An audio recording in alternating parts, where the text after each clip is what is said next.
Happy spring. I'm Tia It is. Martin from I'm Tia Martin from Politico Coffee, hosting solo today. Robyn will return next Saturday, March 27th, when we host our special expungement forum on Michigan's new clean slate law, which will be rolling out soon next month on April 11th, featuring Congresswoman Debbie Dingell and an all-star lineup of state and federal officials. But today, the focus is on the art and science of polling and public opinion. And we're so glad to have with us today Ed Sarpolus. He's the founder and executive director of Target-Insyght at the premier polling firm based in Lansing, Michigan, Michigan's capital. Hi, Ed. How are Well, you and what's I, brewing? I'm doing good. It's beautiful. I talked to my mom, but obviously, I'm from Detroit, so I'll be back in Detroit this week a lot. So it's looking good all over the state from what I can see. It's enjoyable to be able to go outside after our talk today.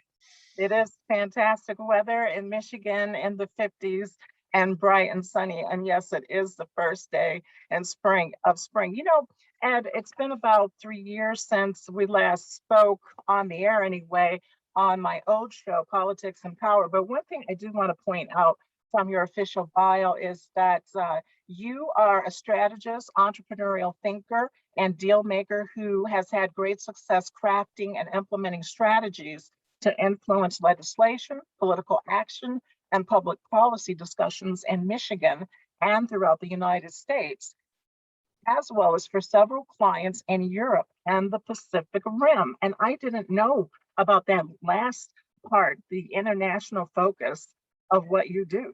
Well, occasionally I get, for example, I picked up clients, and obviously I've done some work for the Japanese government via their ambassadors here in council, things like that. So I've been overseas, done some stuff in Brazil. I've actually done some work on behalf of over in the past years. I've been to Russia on behalf of Michigan State University. Trying to work some coordinated efforts between some of the Russian government and the university on some potential work. So yes, I've gotten around the world. I've done a lot of work in Puerto Rico over the years. I used to be many years ago, the previous governors. I used to be doing research for the governor and did a lot of work on international trade for a lot of different groups. Well, that's fantastic. I'm wondering, do you think that Puerto Rico will eventually become a state along with Washington, D.C.? I think that's their goal. The difficulty here is the fact is not that they don't become a state. Well, obviously Congress is what's bucking them becoming a state, mostly on the conservative side, not the more moderate Democratic side. The issue has been when I was working there is the fact that there are benefits of not being a state, and there's benefits being a state. And so what's happening with the whole issue of the hurricanes and the tornadoes and all the infrastructure losses, there's been more value if they were a state because of they could declare more bankruptcy and clean their over $70 billion in debt. No, I love Puerto Rico. I get there quite often when I can. It's a beautiful territory of the United States. And what about DC? I mean, what are the odds on DC becoming a state? I know that the Democrats are pushing for that. Well, there again, I think it's going to come down what does the Congress and the Senate do about the filibuster? Okay, I think if the filibuster is resolved more, so there's going to have to be you just can't say no to something and go on vacation. And I think there'll be a possibility that both the DC and Puerto Rico will be brought up for a vote. But I think as long as the filibuster is going to be hard to get both of them through. But I know Puerto Rico has been on top of people's mind, even a few Republicans. And then DC, that's more of a political issue. The fact is that the Republican side doesn't really want DC to have that much power because that would be another Democratic state that they don't want to see on the map. Right. Well, we're going to jump into it in just a moment. Today's focus is obviously going to be about Detroit. This election cycle, there are some hot races happening in Detroit. Namely, the number one hot race is the race for mayor. You have an incumbent mayor in the form of Mike Duggan. He's the first white mayor since 1969. And he's now facing a challenger in the form of Anthony Adams, who announced his candidacy back in January. We're going to jump into that, and also the Detroit City Council races. There's going to be movement, it appears, on the City Council. We're also going to talk about redistricting and the gubernatorial race next year. Gretchen Whitmer So before we jump into it, what's brewing in your mug? I've got tea. Well, actually, I'm a tea drinker too. Actually, I'm drinking Earl Grey with a hint of vanilla. So Oh, very nice. it's Now, a nice aromatic, and sometimes I put a little bit of lavender in it. But basically, it's like Andrew Picard. It's like tea hot Earl Grey. So wow, fantastic. I'm an Earl Grey lover myself, but now did you add the vanilla or did it come that way? actually, I buy it already loose, and they do mix the vanilla and the Earl Grey together. And sometimes you can add a little bit of lavender if you'd like. Sounds yummy. Okay, well, that's a wonderful segue to jump right into this. Let's start with Detroit City Council race because that's interesting. The filing deadline is upon us next month, April 20th, I believe. And Target-Insyght conducted a poll last year, as I understand it. It was No, actually, well, no, the mayor's race was last December. I've done multiple polls going on, but that was the base poll of both for the city council and that. But the city council was done earlier this year. oh, And okay. Was that okay? February 16th to 18th? yes, Oh, so that is very recent. And it's labeled, I'm looking at the survey myself, and it's labeled as a stratified random sample. For our audience, could you describe what a stratified random sample is? the important thing when you do polling is your survey results reflecting the city's total voting population.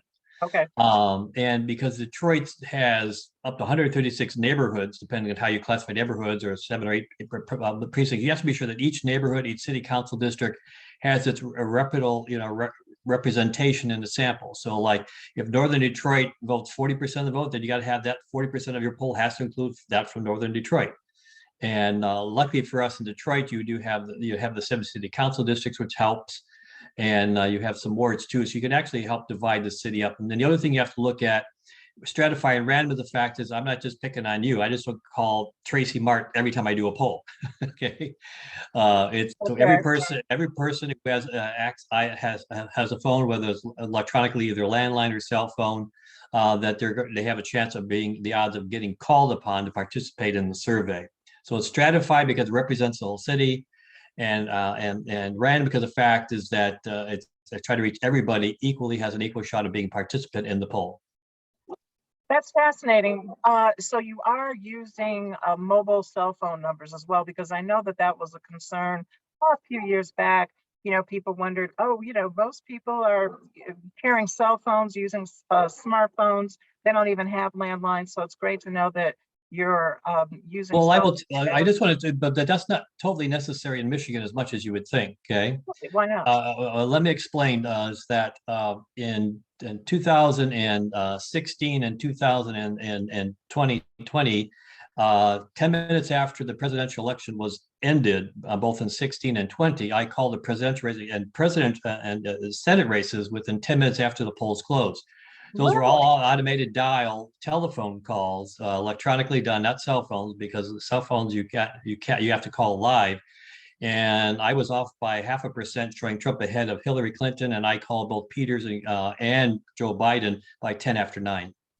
Wow, I only interviewed 600 people statewide both times. That's fascinating because I picked up this factoid from PR Week US, and it talked about, I'm sorry for the dog barking in the background, guys, but that's my big German Shepherd Bella. I'm in a booth. It's acoustic. But you and Joe Biden's got your German Shepherds, I understand. Sorry. Major and Champ, but they sent him back to Delaware after a little biting incident, I heard. Yeah. But PR Week US asked the question, is polling dead? And this was back conducted on November 4th, 2020.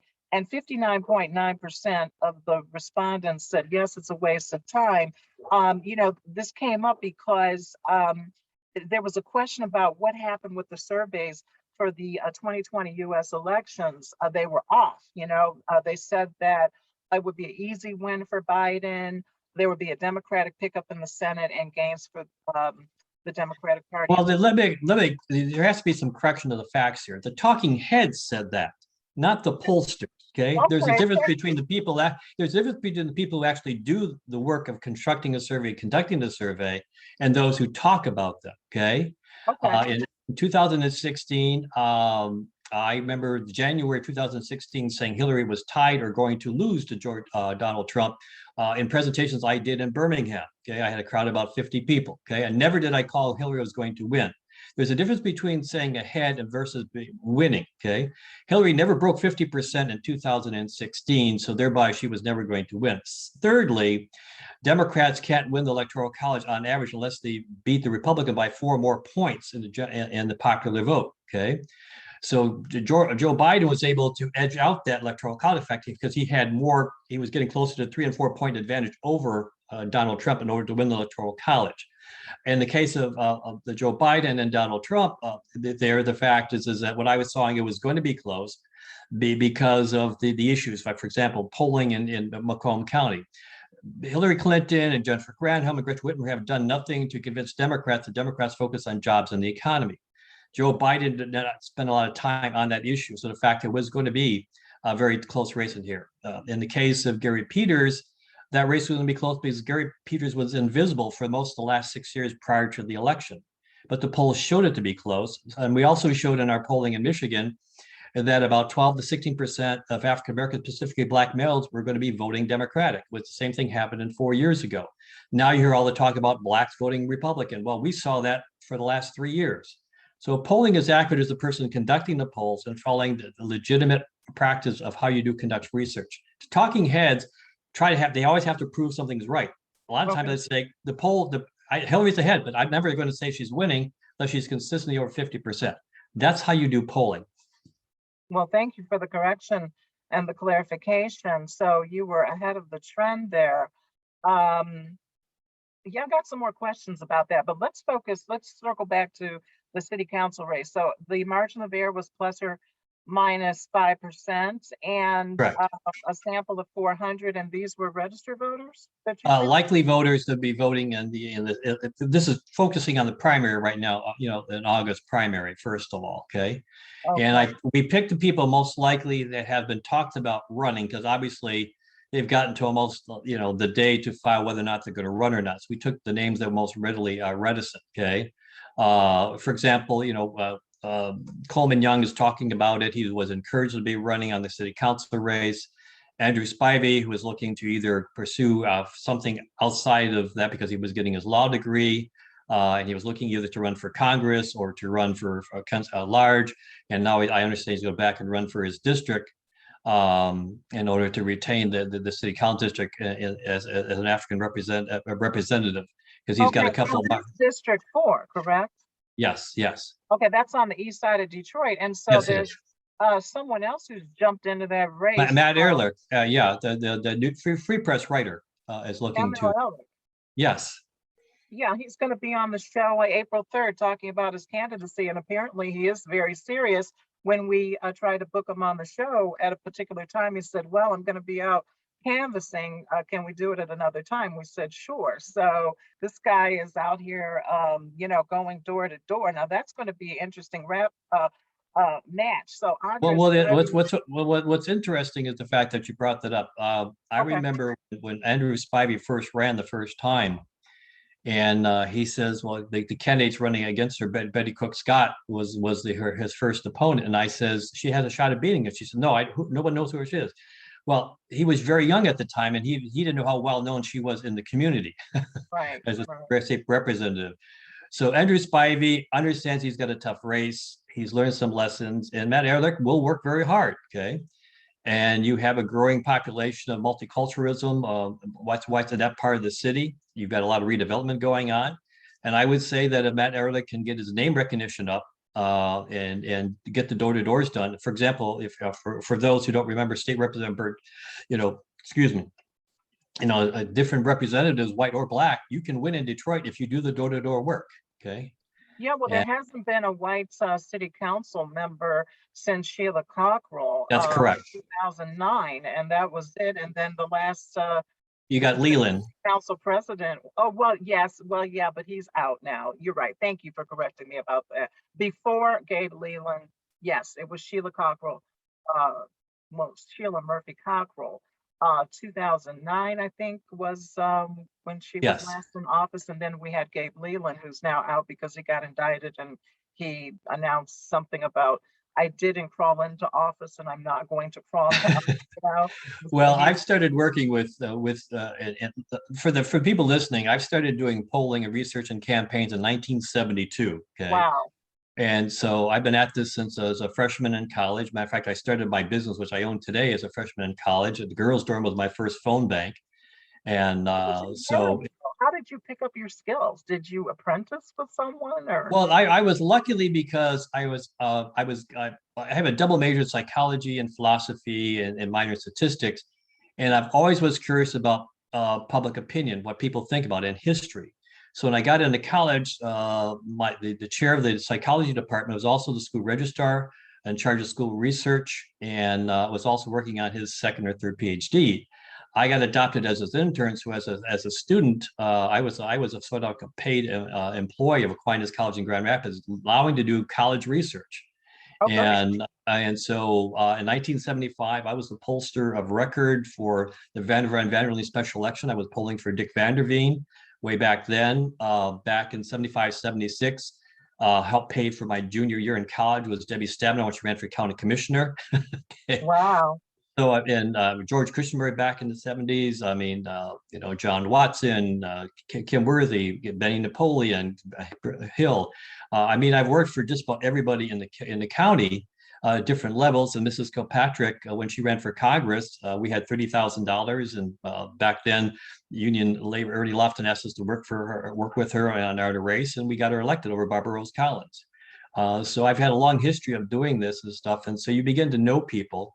And Gabe Lieberman's dad, for years, won in Detroit, and Coleman Young Sr. will tell you that Leland, his father, used to win because of the fact that he used to go door to door every year in the city of Detroit in the Black community. People looked at the fact he touched bases. So Matt Ehrlich does what Burt Leland did, going door to door in Detroit. That's an opportunity for Ehrlich to actually win in that district. Yes. Canvassing does work. It is effective. Now, what about the Brenda Jones factor? Is that why Reverend Spivey's jumped out of that at-large race and going back to run in his district? And why did he jump out in the beginning to go run at large? What did you hear? Well, my understanding was he's looking for the next steps. He was finishing his law school degree. That's my understanding. And that he was being encouraged by a number of people, political figures, including like Sheriff Benny Napoleon, to run for Congress against Rashida Tlaib. Okay, and so he's looking for opportunities to move. And so I heard about the discussion about him interested in being motivated. There's some out-of-state money coming in, trying to influence city council races. Like the money that was spent $700,000 against Kim Worthy, they want to spend it on city council to make it difficult for Mike Duggan to control the council. And so he was being encouraged to run for at large, so he could step up the ladder if he wanted to run for mayor down the road. Because Spivey also talked about running for mayor in the past.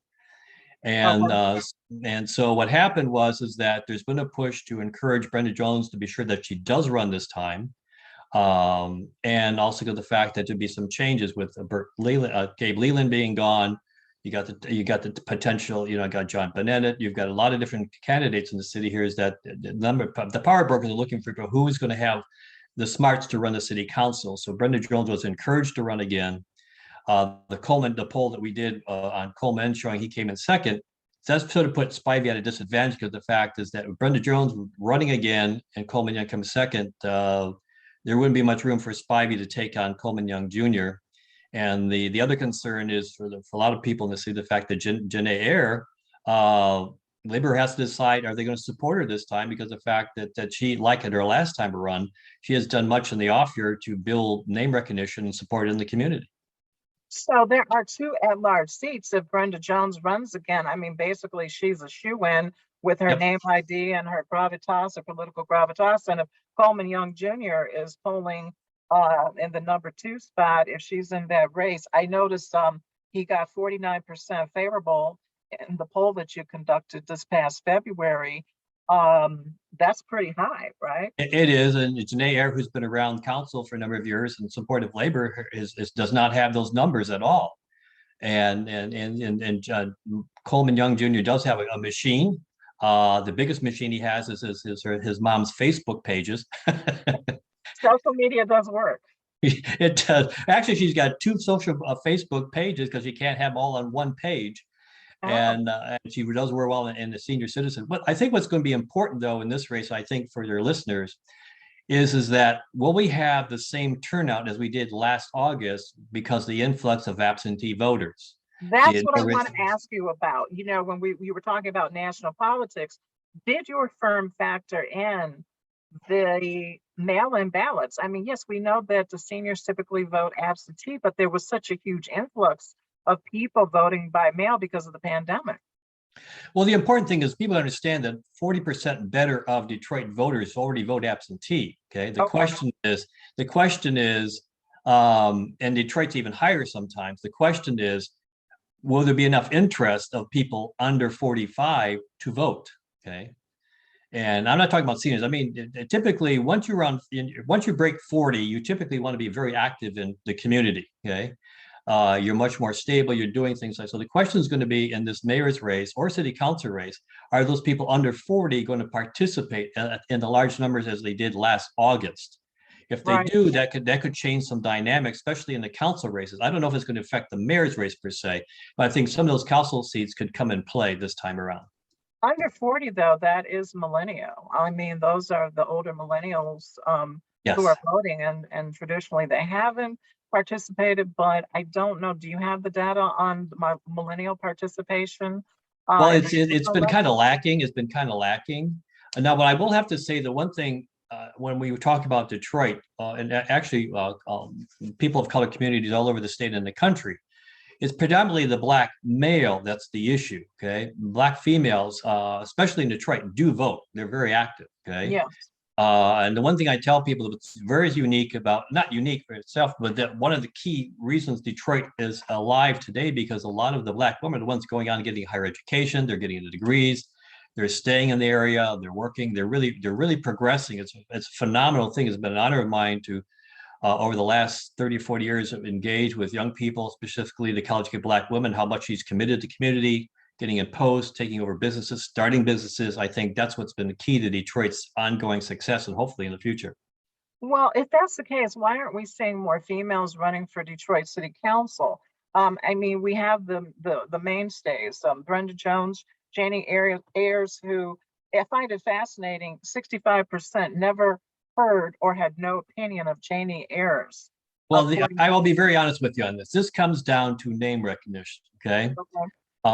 Back in the 90s to about 2008, one of the things I used to do in Channel 7 and for the Free Press, I would predict in July who would win the city council race. People says, how can you do that? Because all I need to know what the council race members for name recognition, where I could predict who is going to win in November. Really didn't. The election was over come July 1. Wow. And so what you have here, you have a lot of young, very qualified people in Detroit, like Miss Garrett, ex-state representative. Okay, but the problem is she doesn't have name recognition statewide, citywide. Secondly, with the reduction of labor involvement in the city, you don't have. What's happening, the fact is there isn't the financial resources or the machinery to provide people an opportunity to build name recognition and grow within the community. Now, Mike Duggan has tried to do that himself, like Coleman Young Sr. used to do, but the bigger force, the labor movement, has not invested the time and money and staff that they used to do. With Al Garrett retiring from his president post, and you've got Rory Gamble tied up with the federals trying to control the UAW. So is what Rory happens? Gamble going to run for city council? No. Rory, I don't think so. Rory Gamble, he's vice president at Ford Motor Company, okay, UAW. What I'm saying is Roy Gamble, you had Jimmy Settles, you had Al Garrett, you had a plenty of people who used to help young people run for office in Detroit. Either they're retiring or they don't have the funds or they're doing something else today. That's the reason why the youth in Detroit doesn't always show up on the screens, because they're there, but unless you get somebody to adopt you, okay, that's what makes it very difficult. Even under Mayor Archer, he had his people help go. I mean, it's very difficult for a young person in Detroit. Remember, you've got the city of Detroit is almost as big as the state of Rhode Island. Yes, that's true. But what I don't understand is nobody adopted Congresswoman Rashida Tlaib per se. she used social media, became a force unto herself. Yes, she ran for state representative. Well, the other won. thing, the other thing is the fact is the Rashida team, like Gary Peters, they had over $2 million to run for office. She's a hell of a fundraiser. Well, out of state, yes. Her community, she's got a large donor in California. She's got people statewide. She's got within the state. The difficulty is when you don't have name recognition, you have to have the funds to be able to do that. The one thing I helped Rashida run her first state house race, help her win when I was more involved in state house politics. Okay. She did the door-to-door stuff. She was meticulously door-to-door, door-to-door, door-to-door, door-to-door. Okay.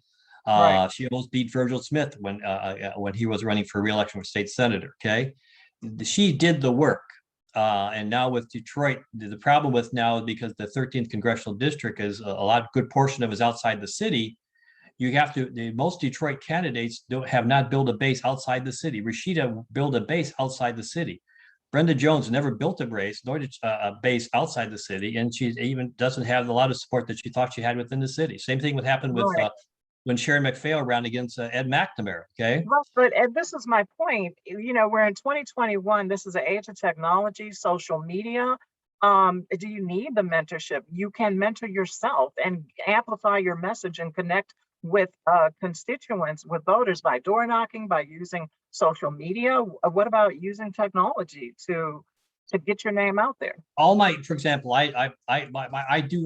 I help people do and getting discounts on media ads and digital advertising because my associates here, we do about $10 million worth of business in Metro Area. So we were able to get great prices on digital media and TV ads, much half of what people are paying typically.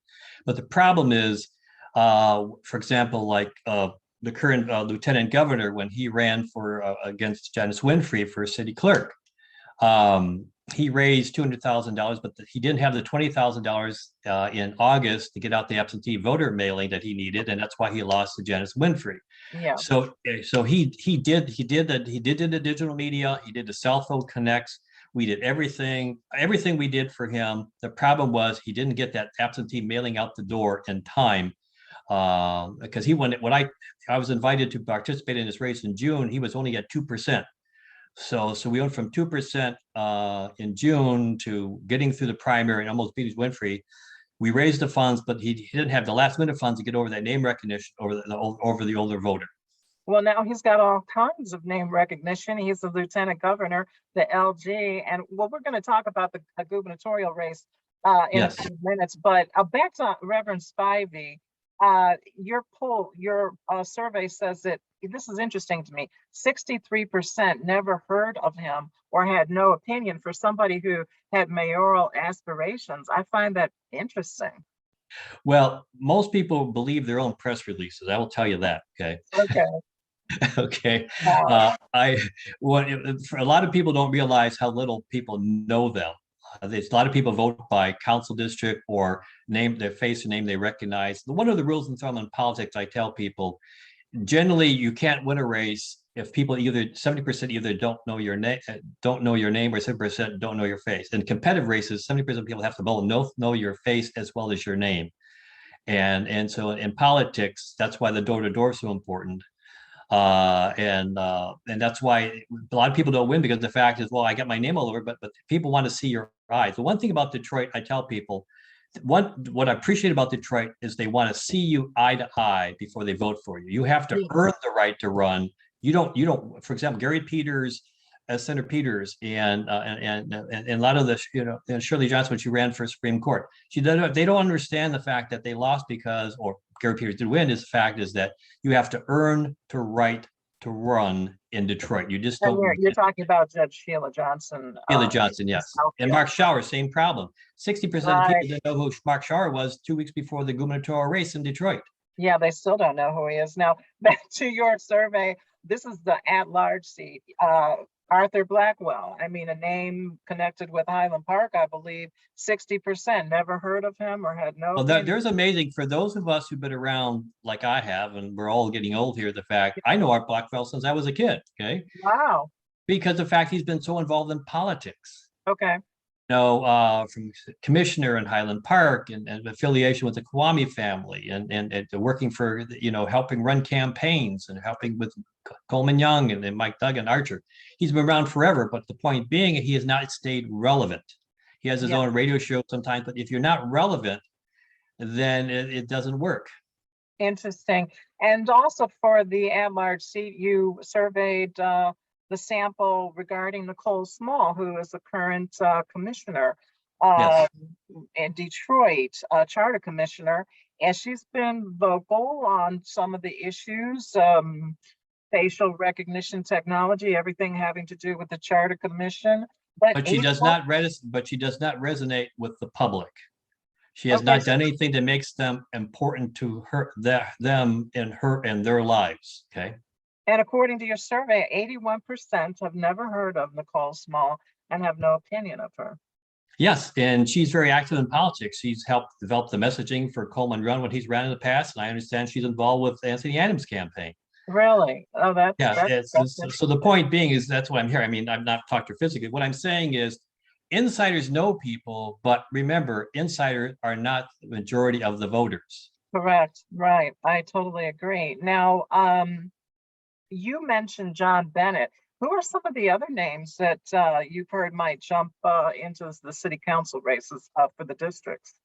Well, right now, the Gabe Leland run is one that people are focusing on pretty much. Okay, that's the 7th district, right? The 7th, yeah, that's correct.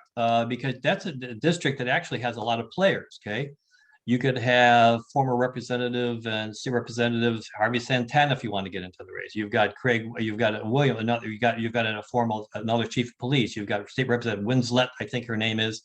Karen Winslet. Winslet, yeah, you have all these people talking about that seat. That seat is a district that can be won. It's competitive. That's the district that people of color, white and black, can win in that district because there's a mixture of Hispanics and blacks and different groups living in that community. That's on the west side of Detroit. Yes, it is. Yes, it is.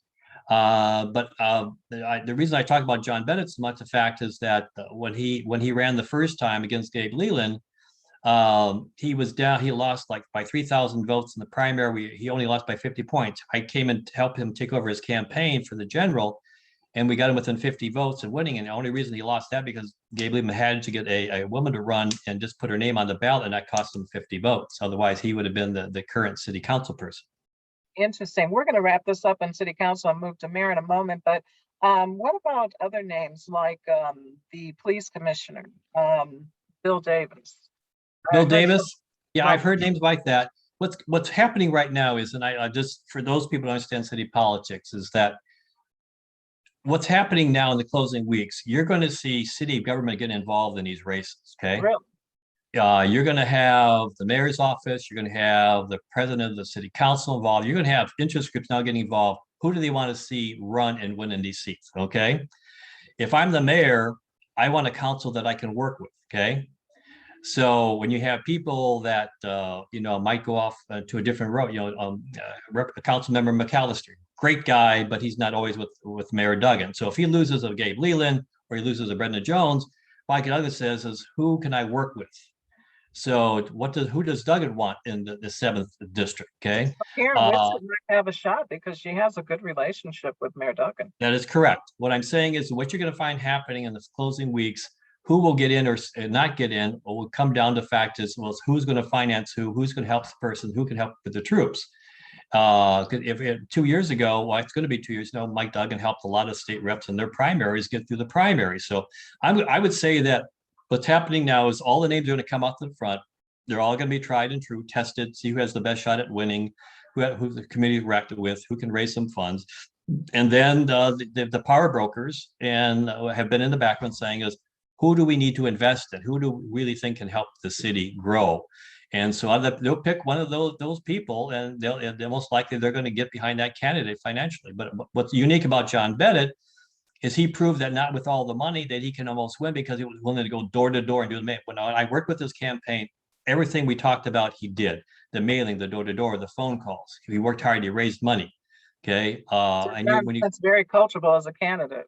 That's very good. So, but you got Mr. Davis or you got the state rep. They all have the quality. What's going to come down is who does the machinery, the mayor's office, the city council president want to see get in that seat to help work getting to the job done in the city? Do you believe that all the incumbents are going to run for their seats again? Like, for example, Raquel Castaneda Lopez, she had some issues with the council dealing with them and said that she actually experienced discrimination.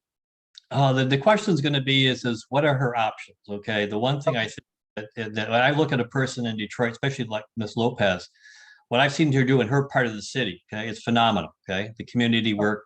I know her from when she first started office. The question be, it's going to be hard for her to give up that seat. Okay, not because she wants the politics, not because of egos, because she likes what she's doing. Okay. You know, and I can go down to the Delray area of the city and what it's like when I was a kid, going on Saturday afternoon or Saturday morning, getting a cup of tea, going to a market, having, walking in the neighborhoods, going to the park.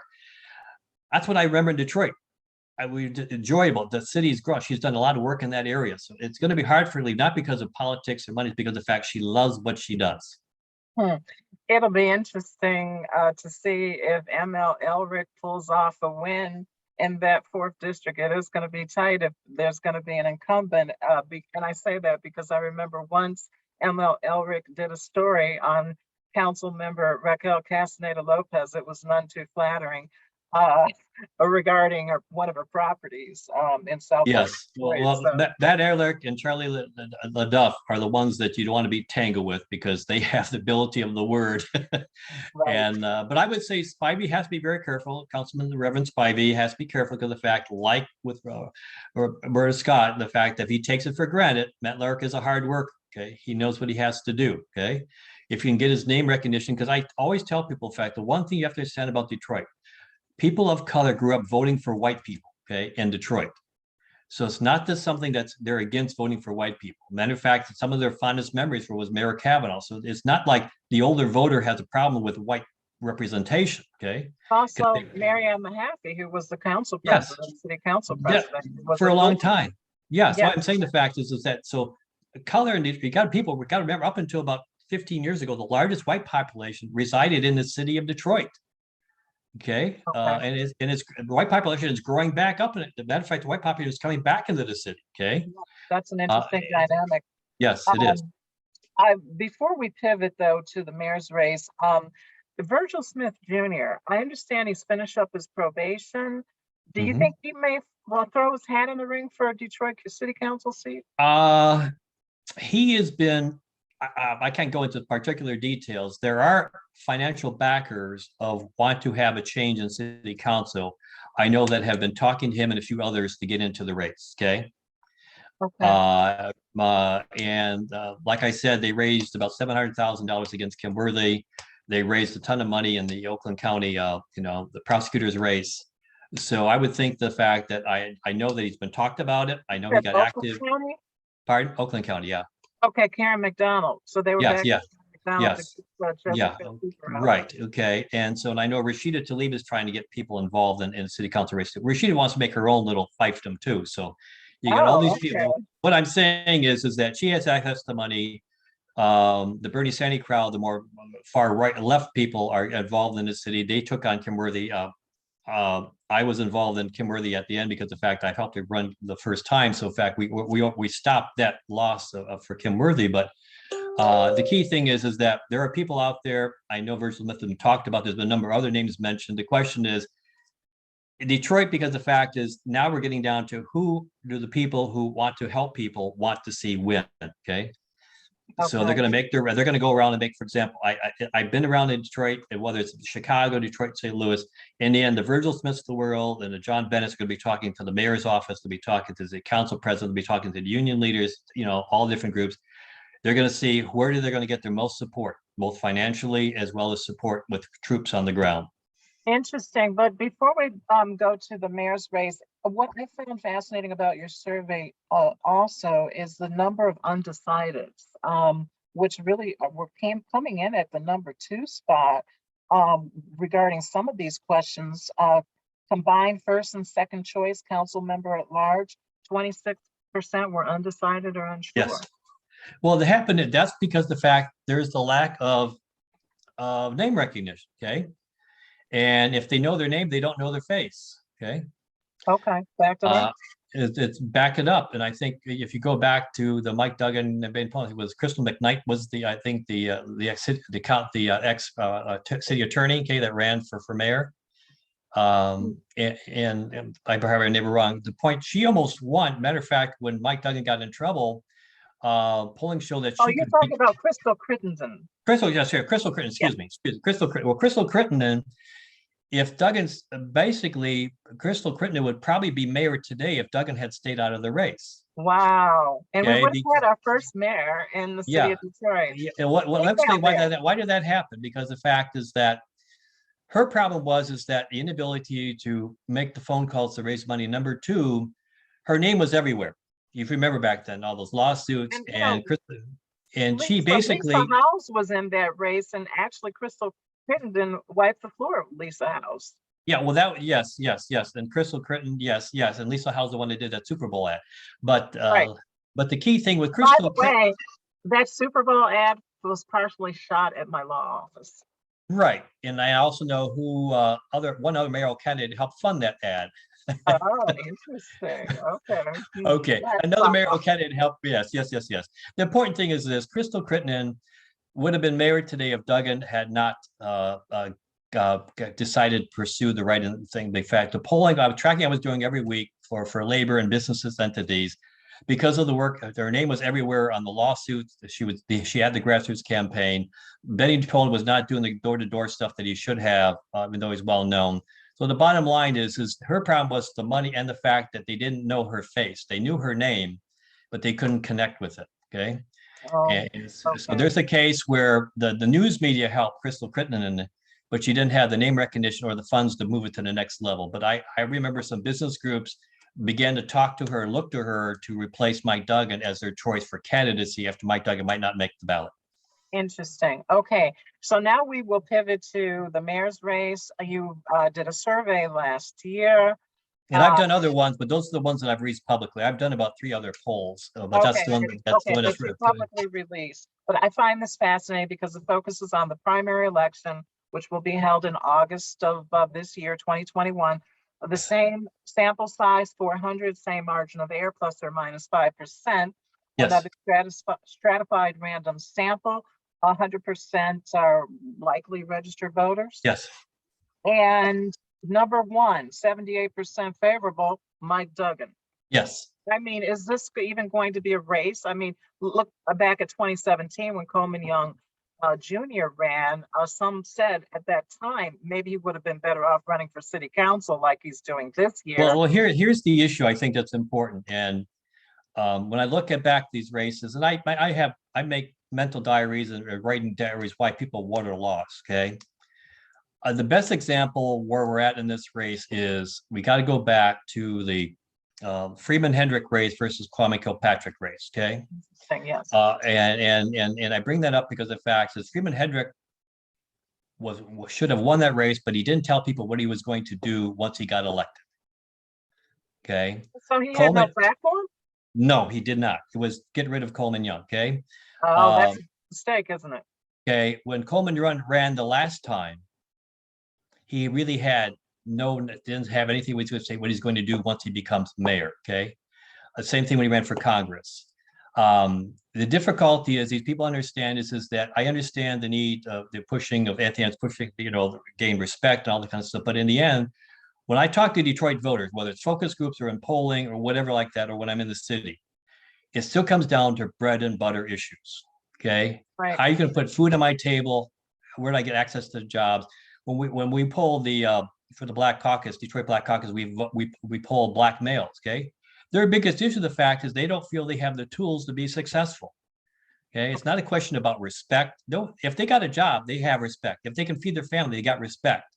They're looking for the tools to be gainfully employed, move ahead, or have access to the insiders, I think. So what people are looking for, the reason why Duggan has got his numbers of fact is because whether you like him or not, look how many labor groups, look how many churches now are all supporting Mike Duggan, okay? Yes. Because the fact is that whether you like him or not, he does get things done. You may not like everything he's done, but he does get things done, okay? Do you think that this will be his last run as mayor, or could he reign for you know, decades, like former Mayor Coleman Young.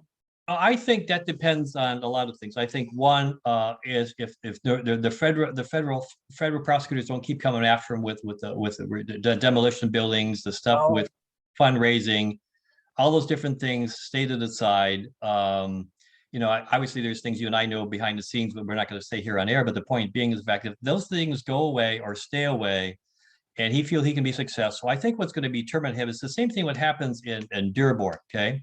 In Dearborn, once the big three decide you're as mayor, you no longer are doing your job, the mayor steps down. Okay. you're out. In Detroit, once the Jim Nicholsons, the Quicken Loan people decide that Mike Duggan is not doing his job, Mike Duggan will be asked to be stepped down. Okay. That Got answer it. your question?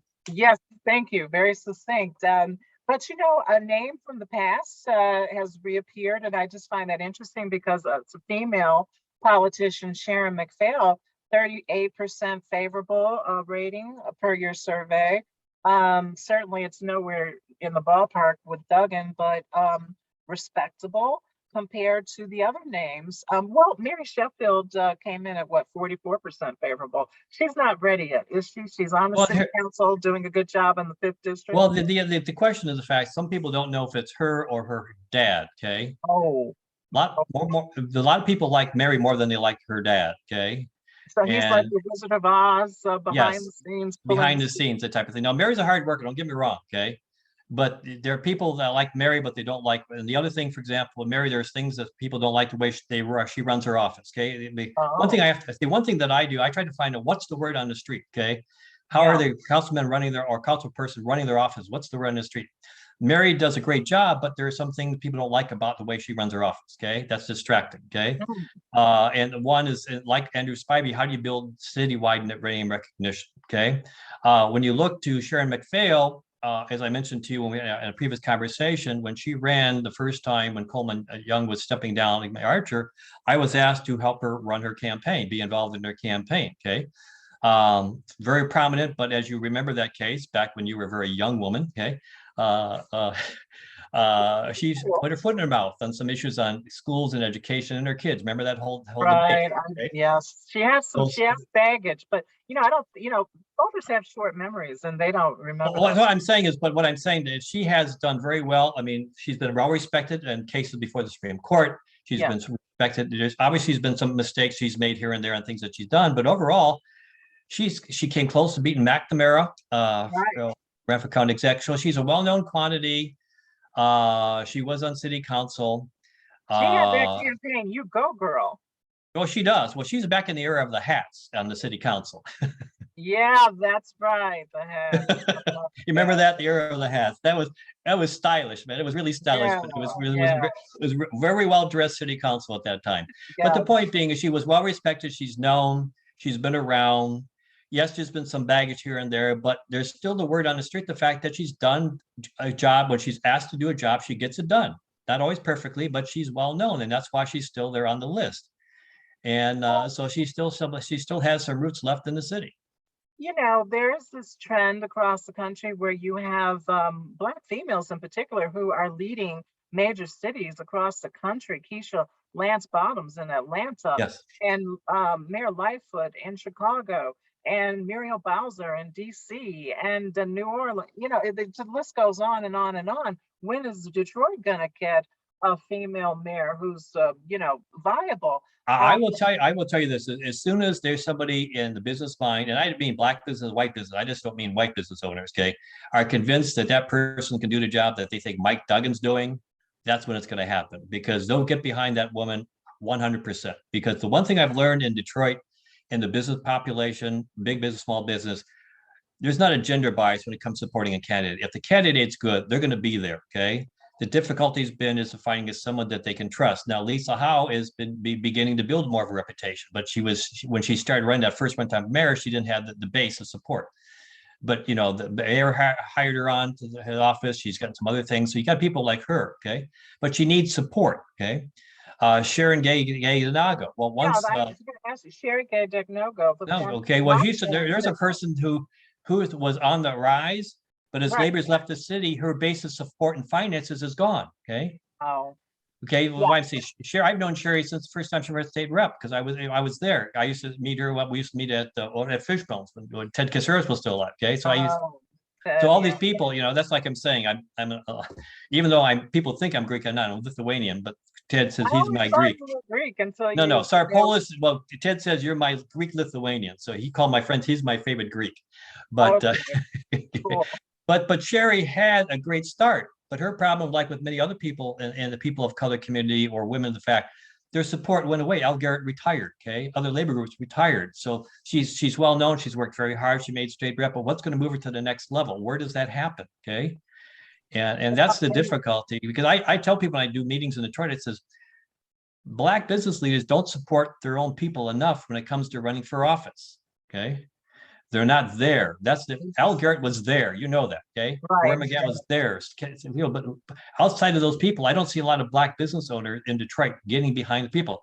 I see a lot more support among Hispanic business owners helping people in the community, but I don't see the Black community leaders doing what they need to do to get that person to the next level, okay? That's an interesting observation because your survey indicates that regarding Sherry Gay Decknogo, 62% never heard of her or have no opinion. So that's not very good. It's not good, but statewide, she's well known in news media. She's been very visible, very vocal on issues. Okay. She represented Detroit very well in the thing. The mayors knew her, but the point being, how do you get your name known back home? That's the big problem. Right. Interesting. And same for Portia Roberson, only 73%, according to your Target-Insyght survey, 73% have never heard of Portia Roberson or have no opinion. And she's the CEO of Focus Hope right now. Right. But you and I know who she is because we know the people. Yes. We know what's important to say. You and I know, but the question is, how do you get outside of that tent? Okay. Right. People says, how do you live in Lansing? Know so people in Detroit? Because I make it my point to know people in Detroit. I'm active. I come to Detroit. I do a meeting in Detroit. I says, but that's not all the residents of the city of Detroit. They all have their own lives. Okay. You have Detroit roots, but now let's talk about Anthony Adams, because until he made his announcement in January that he's running for mayor, this is really like a sleeper campaign, very boring. But he's an attorney. He's a former deputy mayor like Freeman Hendricks, but he got the Freeman Hendricks effect in terms of messaging. He has a lot of good ideas. He was on Politico Coffee a few weeks back, and he seems pretty fiery, but in terms of the survey, 58% have never heard of Anthony Adams. Well, the other thing that I've noticed with Anthony Adams, I know his fieriness, and he's upset with my poll, by the way. I know that. Like, the word he got back to me, he's upset with my numbers. But the point being, his race sounds a little bit of a repeat of Coleman Young Jr.'s campaign. Okay. But I got to jump in here. Now, I asked him a specific question about the whole Tale of Two Cities narrative, which is what Coleman Young Jr. ran on back in 2017 against Mike Duggan. Obviously, it didn't resonate, and he stopped. And he said, "No, that's not my message. My message is about inclusion. About that's the same. You're using different words. It's different words to say the same thing. It's what I'm saying is I'm a hired gun. My job is to come in and defeat a candidate, win a candidate, all that kind of stuff. But the point being is, I look at Anthony Adams, learn what happened to Coleman, learn what happened to Freeman and Hendricks. Okay, why did Duggan win? Okay, why is the fact is because the people in Detroit are no different than the people in Grand Rapids, white people in Macomb County. It's about bread and butter. Right now, they're hurting. 40% of Black businesses are gone. Okay. Yeah, because of the pandemic. Yes. Academic. Okay, I know 15 of my friends in Detroit have died because of the COVID. Okay, so the question is, what's your plan? If you become mayor, to rebuild the businesses, be sure these people don't have to leave the city, have their kids come back. What's your plan for that? Okay. Well, I mean, that is part of his messaging. He's talking about, grants and loans for. That's not going to help them on day one. The point being, Duggan had a plan for day one of what he was going to do. Well, whether he was able to deliver on that's a different story. Right. It's like what was Joe Biden's message when he told you what he's going to do day one to make a difference? Well, okay. With Anthony Adams listening, he says, Anthony, what are you going to do day one to make a big change in Detroit to see people have an impact you becoming mayor day one? He has to define what that's going to be. Well, it's interesting. You mentioned POTUS. A Gallup poll says that he's really enjoying some great ratings right now. 56% 6%. It go away very quickly. Favorability, and among Democrats was all the way up to 70%. Yes. But he delivered on, he said what he's going to do day one, and he delivered on it, and it was major. Okay. Mike Duggan, in his own way, delivered on something when he came in office. Okay. The question is Anthony Adams has to come up with something. What is his going to be, his Mike Duggan, POTUS's message? What he's going to do on day one for people to see a difference within the first 100 days. What about the debate factor? If there were to be a primary debate, which I highly doubt, or a debate closer to the general election, and Adams performs very well with his messaging and his overall performance, is that going to make a big difference? It will. It always helps. It will help. I will say that it does help. The one thing we know from debates that Mike Duggan can lose his temper. Okay. Yeah. I think that's the one thing Benny Napoleon learned. Mike thing. The key thing for Anthony Adams is the fact is that having a good debate and winning a debate are two different things. Okay. For example, Kwame lucked out with Gil Hell looking like he was going to fall asleep in the debates. Okay. He wasn't in tune like that. And I remember that type of debate. So Anthony Adams, I think, yes, can you win a debate? Yes. But are you won it to the point it's going to make a difference? Freeman Hendrick won the debates, but the point being he didn't have a plan. What I'm saying is if I'm going to run a mayor for Detroit, what am I going to do day one is going to make a difference? Well, one thing I will say about Anthony Adams is he says he's not prepared to roll out his plan. It's too early. He doesn't want people to steal his ideas. So maybe we're in store for, more details about his plan. I've heard that every time I've heard that from candidates, they don't generally win. Oh, okay. Well, interesting. Well, listen, we've only got a few more minutes. I know you've got to run, but what about the gubernatorial race next year? It's been really quiet. I remember, the year before the election, the gubernatorial election, it was quite hot. You had Whitmer in the race, Sri Tanadar, who's now state representative, Dr. Abdul El Sayed, Bill, there was another one. I can't. Oh yeah, you had Bernstein, Hackle. Oh, Bernstein, right? Yes. Yes. He was, okay. Yeah. Okay. Here's but what's going on? Oh, here's what's going on right now. Are there talks going on right now? Yes, there are talks going on right now. Okay. Matter of fact, there was a meeting of some power brokers last week in Metro Detroit. Okay. Here's what's going on right now. As long as COVID's on people's mind, people believe that Gretchen will probably win. Okay. If COVID goes lockdowns and this scandal about the confidentiality that is lingering, and Charlie the Duff's lawsuit, the Sunshine lawsuit, FOIA, about the nursing home issue. I mean, is she going to get Cuomo'd? What? First of all, it has to happen first. Okay. You got to remember is the fact is that Don Regal, when he ran for re-election, and he was caught with having encounters with his secretary in his office. They played the actual tape of him in office, and he still won. Okay. Yeah. Jerry Springer basically took a city check and paid a prostitute, and it bounced because they didn't have a check, and he got reelected as mayor of Cincinnati. Okay. So what about Marion Barry? I mean, Marion Barry. Right, well, I like Marion Barry because it also is a good syrup from out west if you can put on your pancakes. That's why I like Marion Barry, because I remember that when I went out to Washington to get my pancake syrup. But the point is this. Okay, right now, outside of Candace Miller, if she would get in the race, the Republicans don't have a natural heir apparent. Okay. There is no Bill Schuette. John James, though. He ran huge last year. Almost beat Gary Peters. Now he's got all this name ID, name recognition. I mean, he could be a formidable candidate on the Republican side. He would have to give up his loyalty to Donald Trump. Oh, okay. I think he already has, though. Well, yes and no. Okay. Yes and no. Okay.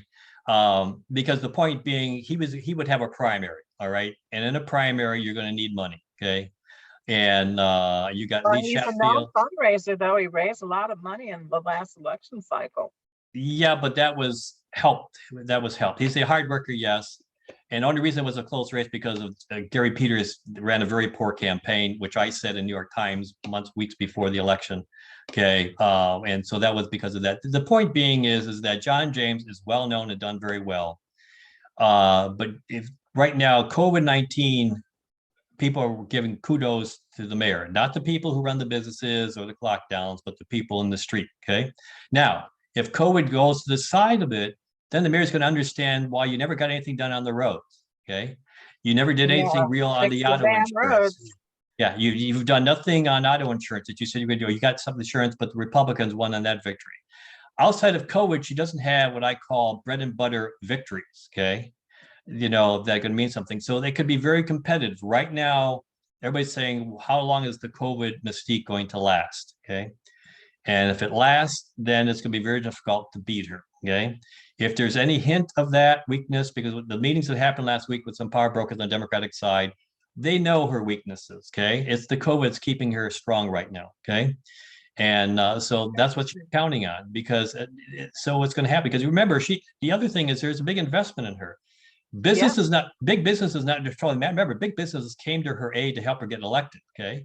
Right. Republican donors. I know one chief fundraiser that raised $6 million for Bill Schuette, who ran for AG, raised the same $6 million for Gretchen Whitmer for the guy. He switched parties. Okay.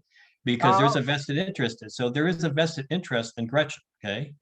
Yeah, and that reminds me, she has already raised about $5.5 million for her yes, campaign. and you're asking, right? She's connected to money too, which helps in the business community. And as long as business worked with her on the COVID stuff.